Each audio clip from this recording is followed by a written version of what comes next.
వేషన్ కాంగ్రెస్ ని మాట్లాడే స్క్రిప్ట్ చంద్రబాబు నాయుడు మళ్ళీ చంద్రబాబు నాయుడుతో మమ్మల్ని కలిపినట్టు మాట్లాడుతుంది. ఆవిడ చంద్రబాబు నాయుడిని కలిసిన తీరు మీరు చూశారు, పవన్ని కలిసిన తీరు చూశారు. కాబట్టి ఈరోజు ఆమె మాటలకి క్రెడిబిలిటీ లేదు అనేది కూడా స్పష్టంగా చెప్తున్నాను. రాజశేఖర్ రెడ్డి గారు బిడ్డగా ఉన్నప్పుడు ప్రేమ అభిమానం ఉంటుంది రాజశేఖర రెడ్డి గారి అభిమానులకి. ఆమె తెలంగాణలో పార్టీ పెట్టినప్పుడు జాలి ఉండేది, పాపం ఈవిడ ఎండల్లో తిరుగుతుంది అనే ఉండేది. కానీ ఎప్పుడైతే ప్రజలు అసహించుకునే కాంగ్రెస్ని, ప్రజలు తరిమేసిన కాంగ్రెస్లో చేరి ఈ రాష్ట్రానికి మంచి చేస్తున్న వైఎస్ఆర్ కాంగ్రెస్ పార్టీకి నష్టం చేకూర్చాలనుకున్నప్పుడు షర్మిల మాటకి అర్థం లేదని కూడా ఈ సందర్భంగా తెలియజేసుకుంటున్నారు.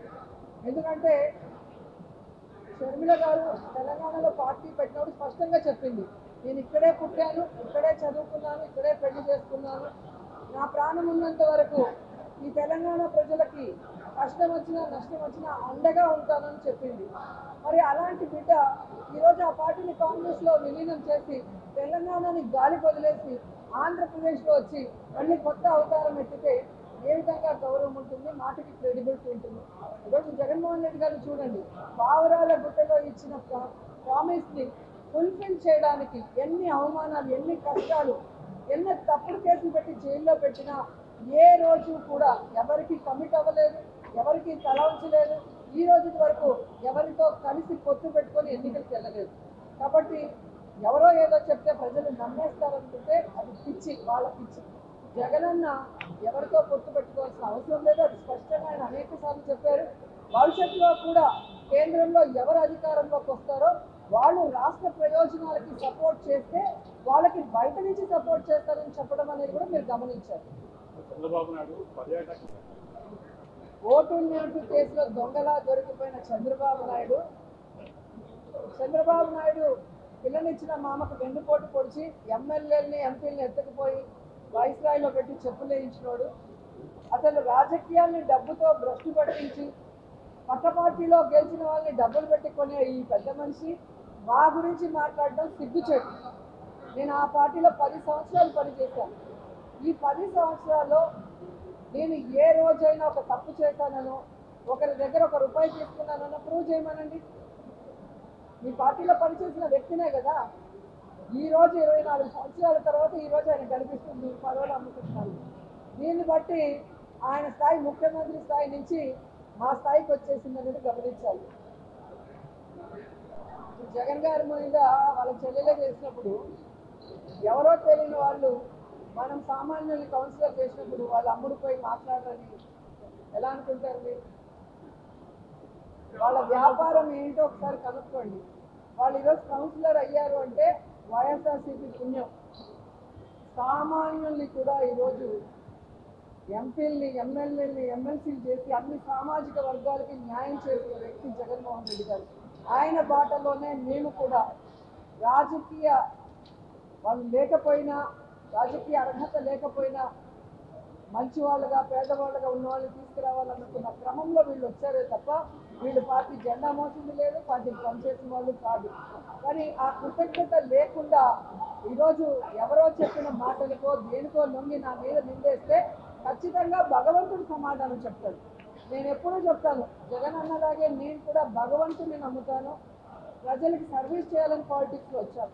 నన్ను ఎవరు ఎన్ని మాట్లాడినా అది భగవంతుడికే వదిలేశాను. మాట్లాడిన వాళ్ళంతా కూడా కాలగర్భంలో కలిసిపోయారనేది చరిత్ర చూస్తే మీకే అర్థమవుతుంది.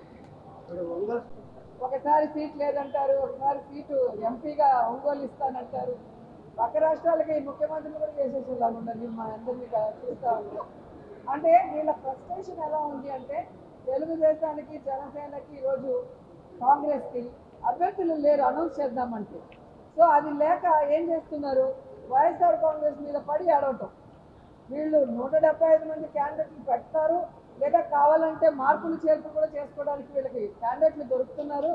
మాకు దొరకట్లేదే అన్న బాధ, కక్ష సాధింపు, ఈ విధంగా క్యాడర్లో కన్ఫ్యూజ్ చేస్తూ లీడర్లు కొట్టుకునే పరిస్థితులు తీసుకొస్తుంది అచ్చ ఛానళ్ళు మాత్రమే కూడా ఈ సందర్భంగా తెలియజేస్తుంది.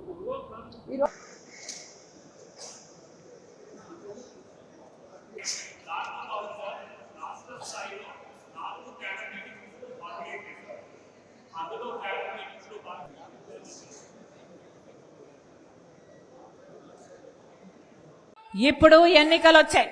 ఈ ఎన్నికల్లోనే మన జాతకాలు మారాలి.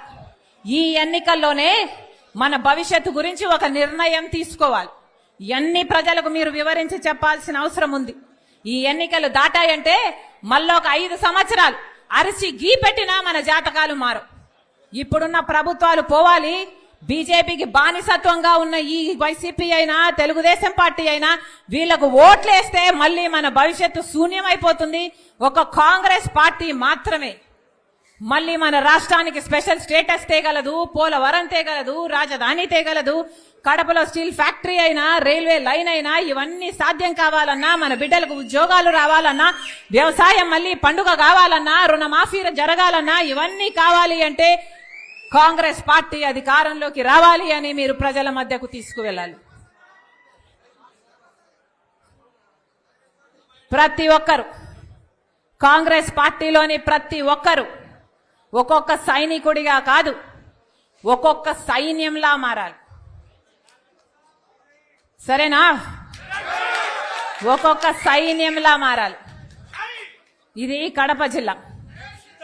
ఇది కడప జిల్లా.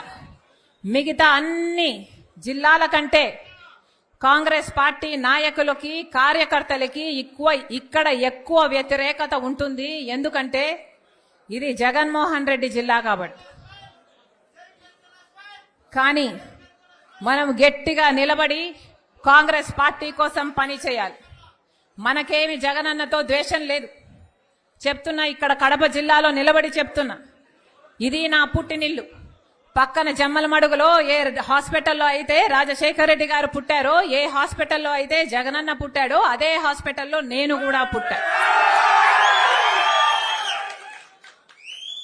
ఇది నా పుట్టినిల్లు. ఇది నా పుట్టినిల్లు. జగనన్నతో నాకేమీ ద్వేషం లేదు.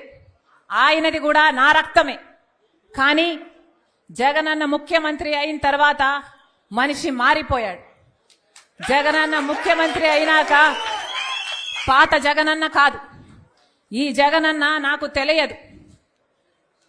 నేను వైసీపీ కోసం, జగనన్న కోసం నిస్వార్థంగా 3200 కిలోమీటర్లు పాదయాత్ర చేశాను.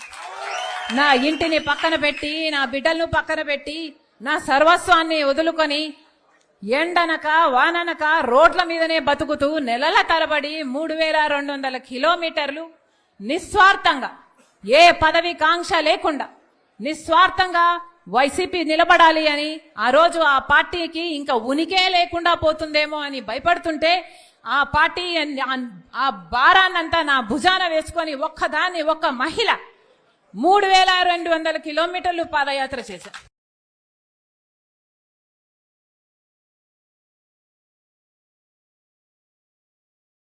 క్యాంపెయిన్ రన్ చేయమంటే చేశాం. ఎక్కడ ఏ అవసరం ఉన్నా, ఏ పదవిని కాంక్షించకుండా, నాకిది కావాలి, నాకిది చెయ్యి అని అడగకుండా, ఒక సామాన్య కార్యకర్తకైనా పర్వాలేదులే అనుకొని ఆ రోజు అంత త్యాగం చేస్తే ఈ రోజు అదే వైసీపీ పార్టీకి అవేవి గుర్తులేదు.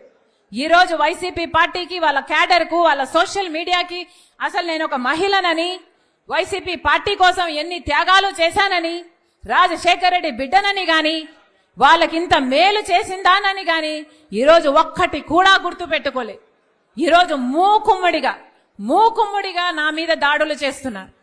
సిగ్గు ఎగ్గు లేకుండా, ఉచ్చం నీచం లేకుండా వ్యక్తిగతంగా నన్ను టార్గెట్ చేస్తున్నారు. ఎన్ని రకాలుగా రోజుకొక స్టోరీ చెప్తారు, రోజుకొకరిని ముందుకు తీసుకొస్తాడు, రోజుకొక జోకర్ ముందుకొస్తాడు, ఒక కొత్త మాట చెప్తాడు. నిన్నైతే ఒకడు ఏకంగా ప్రణబ్ ముఖర్జీ పేరునే తీసుకున్నాడు. ప్రణబ్ ముఖర్జీ ఆయనకు చెప్పాడట, నా భర్త అనిలు సోనియా గాంధీ దగ్గరికి వెళ్ళాడట, ఆయనకు పదవీకాంక్ష అప్పటి నుంచే ఉందట, పదవీకాంక్ష ఉంది కాబట్టి అక్కడ సోనియా గాంధీతో నా భర్త చెప్పాడట, షర్మిలమ్మను ముఖ్యమంత్రిని చేయండి, మేము కాంగ్రెస్ పార్టీని బలోపేతం చేస్తాము, జగన్ను జైల్లో పెట్టండి అని నా భర్త ఆయనకు చెప్పాడట. ఏమైనా అర్థం ఉందా అని అడుగుతున్నాం. ఇప్పుడు ప్రణబ్ ముఖర్జీ గారు లేరు చెప్పటానికి. అలాంటి పెద్ద మనిషి పేరును కూడా మీరు వదిలిపెట్టడం లేదు అంటే అసలు మీ కుట్రలకు, మీ కుతంత్రాలకు ఏదైనా హదుపు ఏదైనా ఉందా? నా భర్తకు పదవీకాంక్ష ఉందా? మాకు పదవీకాంక్ష ఉంటే మా నాన్న అప్పుడు 5 సంవత్సరాలు ముఖ్యమంత్రి, మేము ఒక్క పదవైనా తీసుకోకపోయే వాళ్ళమా? మాకు పదవీకాంక్ష ఉంటే ఒక్క పదవైనా తీసుకున్నామా మేము? మా నాన్న ముఖ్యమంత్రిగా ఉన్నప్పుడు ఒక్క పదవి తీసుకోలేదు కదా. మరి మాకు పదవీకాంక్ష ఉంది అని నేను వైసీపీ కోసం అంత త్యాగాలు చేసి అంత నడుస్తే పోనీ అప్పుడైనా నేను ఏదైనా పదవి అడిగానా? పోనీ అప్పుడైనా నేను పదవులు అడుగుంటే నాకు పదవీకాంక్ష ఉంది అని మీరు అనొచ్చు. మేము పదవీకాంక్షలు ఉన్నోళ్ళమే అయితే అసలు మీకోసం మేము పాదయాత్ర చేయడం ఏంటి? నా కోసం నేను పాదయాత్ర చేసుకుంటే అర్థం ఉంది, కానీ మీకోసం నేను పాదయాత్ర చేసుకుంటే నాకెలా పదవులు వస్తాయి?